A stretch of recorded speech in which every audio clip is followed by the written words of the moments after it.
The Senate just voted to move forward with the Genius Stablecoin Act. And I want to make a note right from the beginning of the video. The Genius Act has not passed. That's not what this is. But this is absolutely a massive step in the right direction. I want to go over this news, what it means for crypto, but I also want to explain why there are bigger things in play. Please remember, this is one kind of very zoomed in narrative. It's a big one for crypto and the crypto space. We've come a long way to get here, but there are bigger things in play right now. And so I want to go over the news. I want to talk about what those bigger things are that are in play. And then I would just want to look at altcoin charts right now, the altcoin market cap charts, some Ethereum, some ADA. So hit the subscribe and like on the way in. I appreciate you cruising through. And let's just go over here and start with the news. So there's the news. The Senate voted to move forward with the Genius Act. Only the motion to invoke cloture has passed. The bill itself has not passed yet. The Genius Act will now proceed to the debate and amendment process on the Senate floor. So it's still got to get there, right? So we're moving forward here, and that is a big deal. And I saw something earlier. I thought it was just really good context to kind of bring into play in this video with this happening. So 1.1% of the US dollar supply is tokenized as stablecoins. So if this gets passed, I just want to say, and I mentioned this in today's earlier video, this is going to bring a ton of liquidity. This is going to unlock so much capital pouring into crypto. One piece of my long-term thesis for crypto, especially lately, and maybe even over the last 1 to 2 years or so, as we start kind of seeing the pendulum swinging in the right direction in terms of regulation and clarity and the pivot of SEC, a pro-crypto administration, all of that. One thing I've been saying is trillions are incoming. This is a huge piece of this. So what you see here, the numbers you see here, 239 billion. Think of this as like a starting line. So this is very big news for the crypto space. This is a very big news story to continue tracking, to see if it ultimately does get passed. And it's looking pretty good. But I mentioned bigger news, and then I want to look at the charts in crypto right now. The bigger news is this. Think about the macroeconomic landscape right now. And please keep in mind, this is a Bitcoin chart, but keep in mind what just happened even in the stock market. This capitulation event that happened. I mean, Bitcoin doesn't even look like capitulation. It held up so well, but this was a high fear event, a record-breaking high fear event. Think of that. That's what we're coming out of right now. But watch this clip real quick. The scope of what CBO does. You mentioned higher growth from this bill. This bill will absolutely create higher growth. And the Council of Economic Advisors today just released a paper, an analysis, a long paper. You can find it on our website, on the CEA website, where we find that the tax bill will raise GDP by 4.2 to 5.2%. It'll create 7 million new jobs, and it'll increase take-home pay for a typical family of four by about $8,000 to $13,000. So this bill is going to create an economic boom, and that creates stronger economic growth, which creates more revenue because people have more income to be taxed. Economic boom. And by the way, this is the tax bill that is in play. I think it will be voted on pretty soon. But this isn't even the stablecoin bill that we were just looking at. This is the tax bill. So this is a broader scope for an economic impact, right? A positive one, a good one.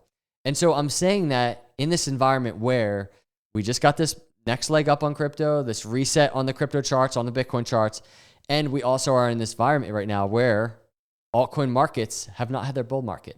And I sit here, you all know I'm actually standing, I'm not sitting, but I'm optimistic about the crypto space. I do not think the altcoin bull market has happened yet, and I think it is incoming. And all of these things, as we are tracking these headlines nonstop, they're just coming together. And I absolutely admit this cycle is testing patience. But for me, if it's saying anything, it's that the 4-year cycles have changed. It's not as easy anymore, but that does not mean the macro thesis has changed. And the macro thesis for me is higher highs, higher lows, trillions are incoming, and altcoins have never been better positioned.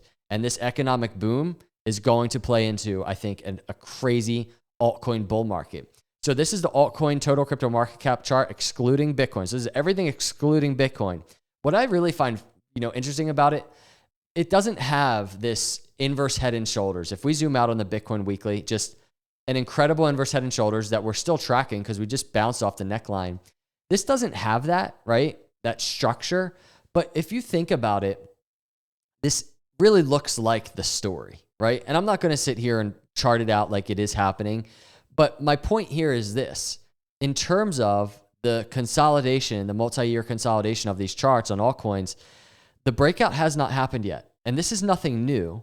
Altcoins lagging behind Bitcoin. So we saw the Bitcoin breakout happened, and it still has tons of upside. But in my view, Bitcoin broke out of this macro long-term structure, right? Back here in November 2024. Altcoins haven't done it. But my point is, altcoins, I think, are about to do it. And when that happens, Bitcoin dominance, in my view, is going to fall, and altcoins are going to have an incredible bull market, one that we've never seen. One like we've never seen, I should say. So I wanted to visit the Ethereum charts because we've been tracking this a lot. And I don't know how this week will play out, but I do know one thing. Last week is over. And the reason why that's important is because last week was a rejection week. We waited quite some time for the Ethereum pullback to happen. We were kind of all down here somewhere just tracking the potential for the pullback. Well, it happened, and there's that weekly candle. We saw Ethereum kind of breaking into the apex, and it failed at the 50-week moving average, the lower trend line.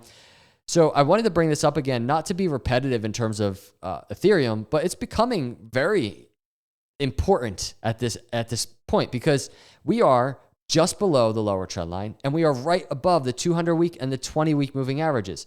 So in terms of the margin here, we have to the upside only around a 5-6% move for Ethereum to break that lower trend line and get into that apex, and maybe like an 8.5% move to the 50-week moving average. These are macro bull market areas. And I don't mean we're absolutely entering a bull market area, but this is the resistance. This is the wall that is currently keeping Ethereum from starting to put in this macro reversal into the bull market. And the massive step is to break through the entire apex. But this lower range of the triangle right here and these moving averages, this is a massive multi-year resistance right now for Ethereum. So as we have this new weekly candle, there's still 5 days, 23 hours left. It will be very fun to kind of watch to see what Ethereum does this week. Are we going to break above this trend line, test the 50-week moving average? It's like 2,700. Or is it going to fall at this support? It's becoming kind of critical in terms of Ethereum's next move. I have already kind of discussed the potential for the higher low. We saw a very similar move all the way back in 2018. This higher low back here is what I'm referring to before going higher. So it's in play, but I really want to focus right now on the resistance that's ahead, because if Ethereum starts breaking above this resistance, keep an eye on lower cap altcoins. Pretty much every altcoin. Just keep an eye, because altcoins might start running. And when this happens, if it happens, it happens fast. But tons of resistance there for Ethereum. And really the story of resistance is pretty consistent, right? Here's ADA on the weekly.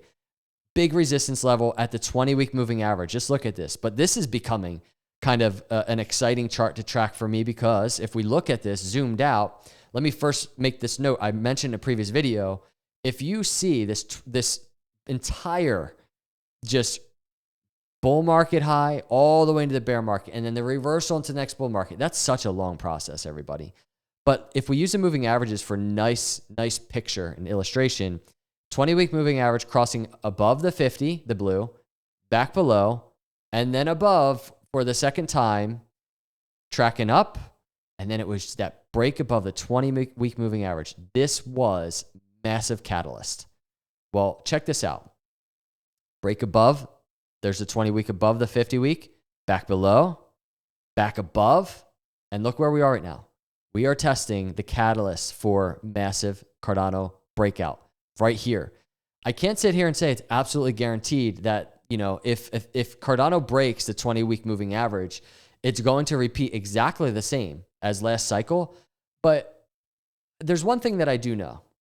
Whether there's such a similarity in structure or not, and there is tons of similarity, the 20-week moving average on a weekly chart for any crypto is incredibly important if you're trying to decipher between bull market and bear market. And really, macro bulls in charge, macro bears in charge, which one?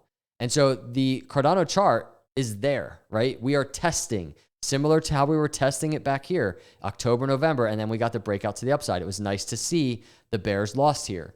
Will the bears lose here? And keep in mind, we're at the bottom of the bull market doors at 200-week moving average around 70 cents.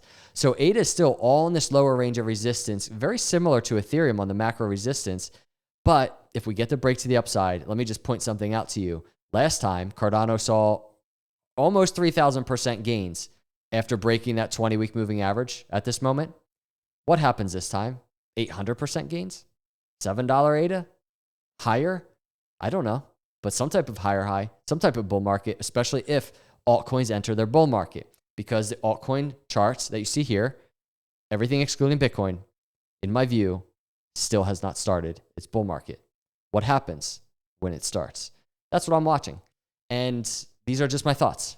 I don't know what will happen.